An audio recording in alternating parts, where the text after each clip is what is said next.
went #1 in the woods. In a flash, she spotted the other campers sprinting away in terror. Daisy didn't really know what was going on either, but for safety's sake, she still chose to hide in the house together. Watching her classmates become more and more, Daisy's gradually had a hint of foreboding, but now no one knows what happened, until accompanied by a gunshot.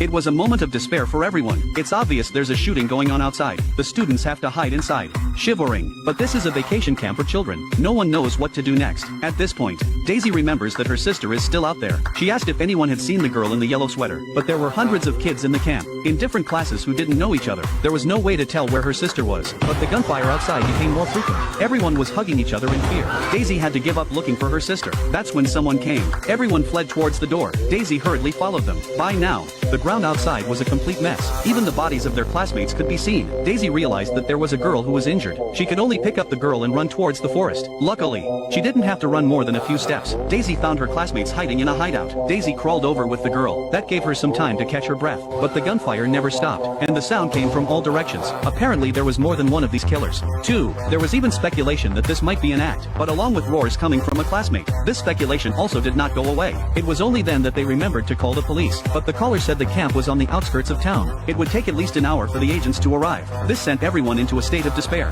Daisy, still worried about her sister, rushed to call, but when she dialed, the call went unanswered. Just then, a male student suddenly ran over, and with blood stains on his head, he said that the ones with weapons were all agents. Daisy felt a strange look on her face. How could the agents be shooting at the camp?